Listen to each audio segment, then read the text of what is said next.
دې خپرونه کې مو ظریف ساحیل ستاسو خدمت ته حاضر شوی. هیله ده چې د خپرونې تر پای را سره پاتې شئ. قدرمنو اورېدونکو، په دې خپرونه کې درته د اجل تږي د ناول 10مه برخه وړاندې کوم او تاسې 9مه برخه تر دې ځایه پورې اورېدلې وه.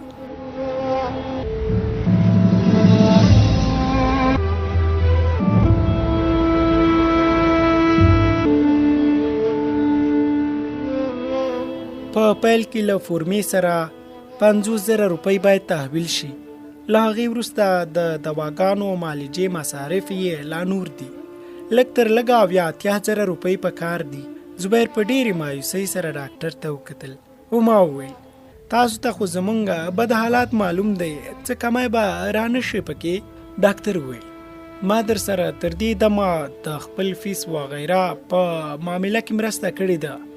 بخښنه غواړم د عملیات په لړ کې در سره څه مرسته نشو کولی. قدرمنو اورېدونکو، 10مه برخه یې له دې ځایه پیلېږي.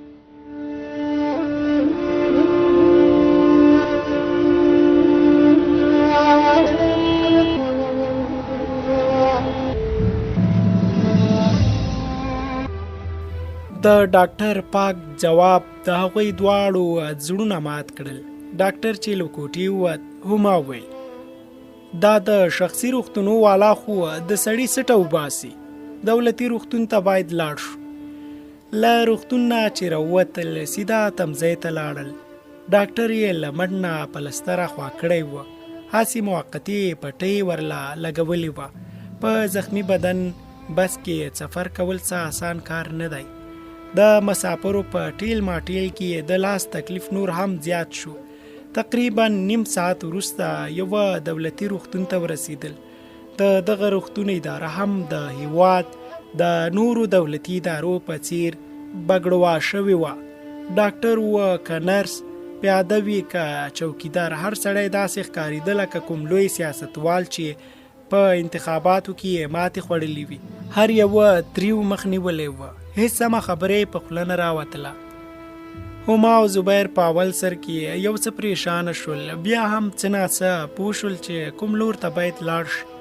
په دې هم ځان پوه کړ چې د روغتون په دې لویه ودانۍ کې د دوی هدف کوم ځای دی. که انسان هڅه ولټون وکړي نو خدای یې ضرور خپل هدف ته رسوي. د ډېرو منډو رامنډو نه وروسته یې پرچه واخیسته او ځان یې ډاکټر ته ورسوه. زبیر ډاکټر ته د دوسیې له ښودلو وروسته ویل دا زما ټول ریپورټونه دي او دا زما وروستی اکسرې دی. ډاکټر لومړی دوسیه له سترګو تېره کړه، بیا یې وویل دا ټول معاینات باید له سره وکړئ، بیا به ګورو چې عملیات باید وشي یا نه. زبیر وویل دا تاسې څه وایې؟ هغه ډاکټر ویلي چې زما په مټ کې د زهرو د خپرېدو ویره ده، لسره د معایناتو کولو څه مطلب؟ ډاکټر یې خبره ورغوسه کړه، تبصرې ته ضرورت نشته، معاینات ضروري دي. بیا یې د کاغذ پر یوه ټوټه له څه لیکلو وروسته وویل زه یو څو ټیسټونه لیکم، اول همدا وکړئ. تاسې هم چې مرض ښه غټ شي بیا موږ ته راځئ. اول په قیمتي روغتونونو کې جیبونه خالي کړئ، دلته په راتلو عجله کوئ. زه هم د عملیات مشوره در کوم، خو لومړی دغه ټیسټونه ضروري دي. ډاکټر پرچه زبیر ته ورکړه. هما وپوښتل ویلی شئ په عملیات به څومره خرچه راشي؟ ډاکټر په بېزارۍ سره وویل زه تاسو ته نور وخت نشم درکولی، د باندې په لسګونو نور مریضان هم ناست دي، مهرباني وکړئ نور ځئ. زبیر او هما دواړه بهر ووتل. هما په نه زړه وویل دا څنګه ډاکټر دی؟ له ناروغ سره یې د خبرې کولو نزاکت هم نه دی زده. دلته خو له ناروغ سره سم د ځناورو په څیر سلوک کیږي. زبیر په بند ساه وویل په دولتي روغتونونو کې تل همدا حال وي، خو نه پوهېږم له دې مټ سره څه وکړم. ډېر سخت ورسره په تکلیف یم، که عملیات ونه شوه نو له یو مټ څخه به خلاص شم. هما تسلي ورکول پیل کړل. په خوا کې ولاړې د پاخه عمر یوې ښځې ورنه پوښتنه وکړه په ده باندې څه شوي دي؟ هما وویل مټې باید عملیات شي. تر اوسه مو په شخصي روغتونونو کې تر درملنې لاندې نیولی وه. د اپریشن د مصارفو له ډاره دلته راغلو. په مټ کې د زهرو د خپرېدو بیره ده، خو دا ډاکټران یې جدي نه نیسي. وایي لومړی باید ټول ټیسټونه له سره وکړو، بیا د اپریشن فیصله کیږي. زبیر وویل هر کار باندې پیټه کیږي، که خدای مکړه زهر خواره شي نو له یو مټ څخه به محروم شم. هما وویل د خدای لپاره داسې خبرې مه کوه، صبر وکړه.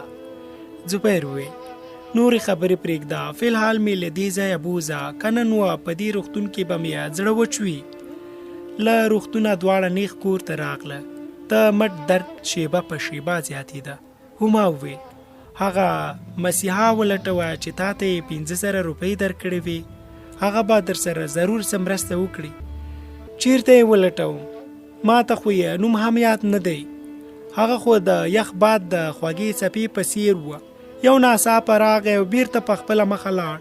خدای خبر بیا به سره وګورو او که نه. عبدالله هغه شپه په موټر سایکل باندې زبیر تعقیب کړی وه.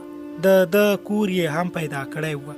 له اخوا او دې خوا څخه یې ځان د هغه له حاله هم خبره وه. د زبیر کمزوري هم ورته معلومه شوې وه چې له مټ څخه د محرومۍ او نورو مجبوریو له امله یې سړی د ځان وژنې تر بریده رسولی وه. د هما خبرو زبیر له یو څه هیله پیدا کړې وه، ځکه نو هغه ورځ د شپې تر ناوخته د عبدالله لیدو لپاره په هماغه چوتره باندې ناست وه. 2 شپې همداسې تېرې شوې. په 3مه شپه یې د زړه مراد حاصل شو. عبدالله د پان په دکان کې سیګرټ بلول. زبیر یې په لیدو یو دم ودرید. پښې د همغه په لور روانې شوې. عبدالله چې ولیده نو په مسکا یې ترې پوښتنه وکړه ښه نو ووایه ملګريه څنګه حال دی؟ زبیر ویل حال مې ډیر خراب دی. هغه ورځ ماته د پیسو له راکولو وروسته داسې ورک شوې لکه جادوګر چې په کوم خاص کمال ځان ورک کړی وي. عبدالله له سیګرټ نه یو کش تیر کړ. بیا یې ویل د څه سوچ کولو او پوهېدلو لپاره مې یوازې پرېښی وي. له دوکانه دواړه یو ځای هماغې چوترې ته لاړل. زبیر له خپل ټول حال احوال خبر کړ. بیا یې وویل تا را سره د کار پیدا کول وعده کړې وه، خو د مټ معامله مې هم لا تر اوسه د ستوني درد ګرځېدلی دی. مکمل علاج او 80,000 روپۍ غواړي. ډاکټران وایي عملیات باید ژر تر ژره وشي، که نه نو د زهرو خورېدو اندېښنه ده. عبدالله په ډېرې بېنیازۍ سره د سیګرټ نه کشونه تېرول او داسې ښکارېده لکه د هغه خبرې چې د لوګي په لوخړه هوا ته ورسپاري.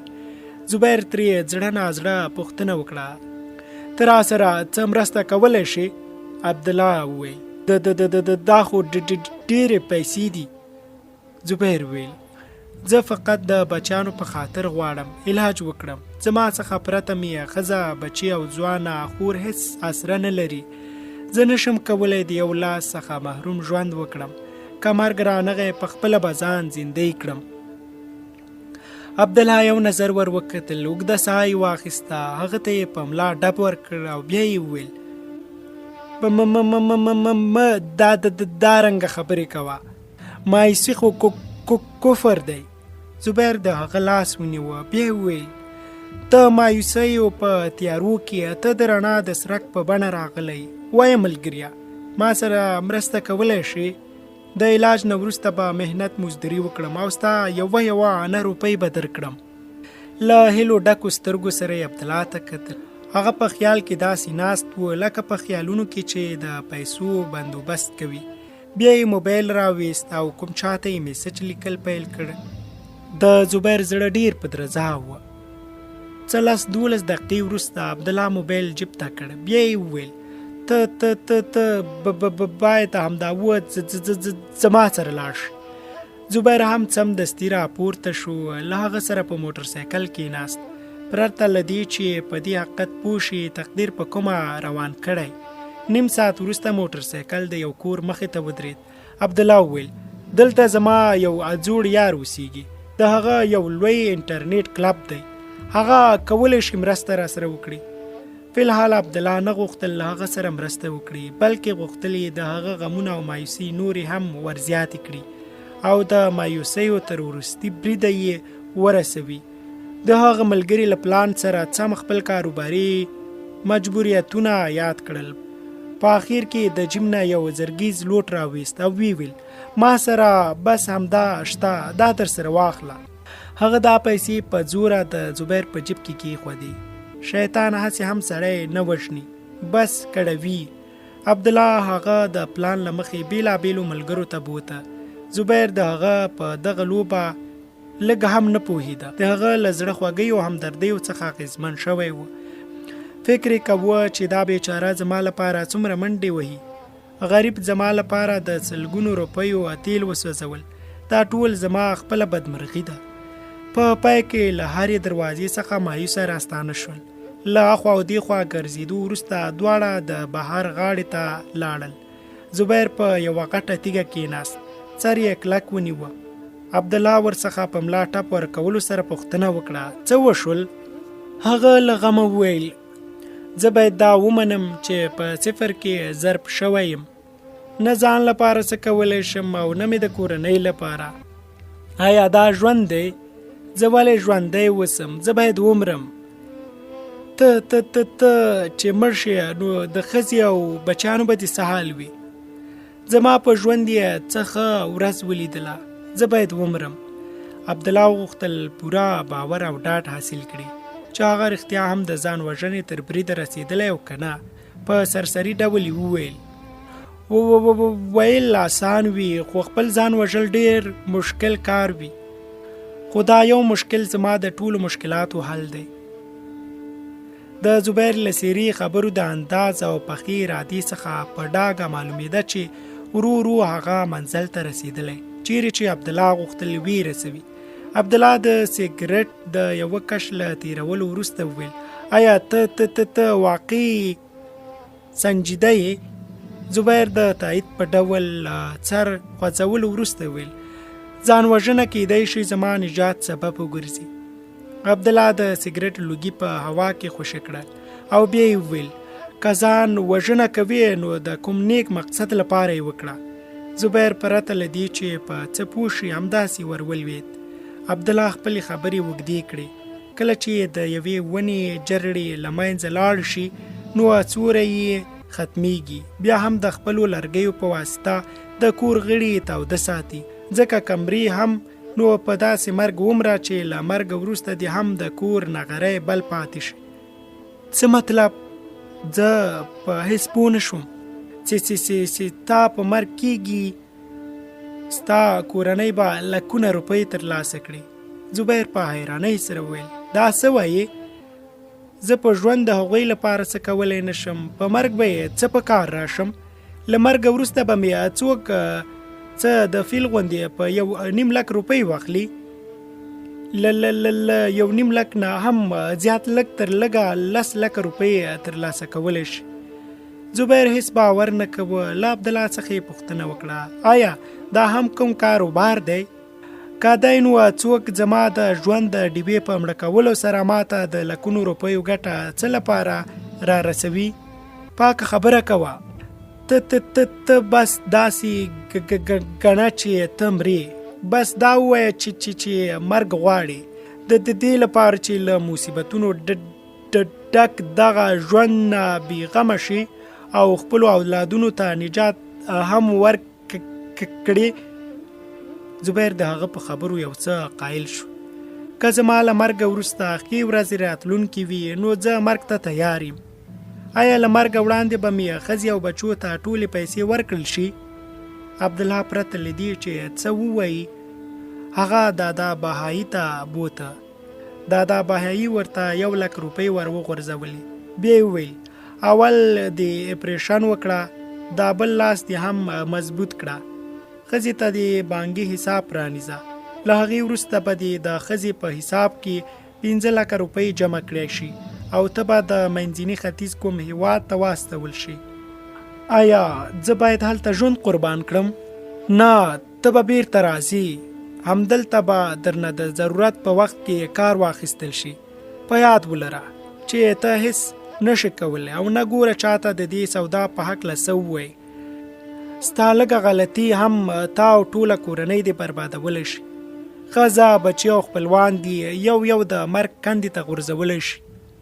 د هغه لاسو ته له ډېرې مودې وروسته 1 لک روپۍ په لاس ورغلې وي. دې پیسو د هغه کورنۍ له یو نوی ژوند ورکولو. که څه هم د خپل مرګ دروازې خلاصې شوې وي. په خپل مرګ هیڅ مایوس نه و. اصل ژوند خو هغه دی چې سړی پس له مرګه هم خپلو ته خوشحالي په میراث کې پرېږدي. زبیر له پیسو اخیستلو نه وروسته له عبدالله سره یو ځای لاړ. دادا بهایی خپل پیړ وجود پر کوچ وغورځوه. د بنګلې د ننه 2 بهرانیان د هغه څنګ ته راغلل. له کېناستلو وروسته یوه وویل یو جهادي لیډر بیان ورکړی که امریکا او اتحادیان یې هر هیواد ته لاړ شي موږ به یې ګټو ته زیان رسوو. بل یې وویل دغه لیډران چې ځان ته مجاهدین وایي په جوش کې داسې خبره وکړي چې ټوله ګټه یې موږ ته رسیږي. دادا بهایی ویل هغه څنګه؟ هغه داسې چې که موږ په پاکستان یا کوم بل اسلامي هیواد کې بمي چاودنې او یا ځان وژونکي بریدونه وکړو نو تور یې پر القاعده لګیږي او یا په کوم بل اسلامي تنظیم. دادا بهایی په خندا ویل هغوی د خپل غیشي نښه په خپله ګرځي. زموږ هدف ته زیان رسونکي په ټوله نړۍ کې د ترهګرو په توګه ورځ تر ورځه بدنامي کیږي. دادا بهایی لګیا و، هم یې خبرې کولې او هم یې خپلو میلمنو ته ګیلاسونه وړاندې کول.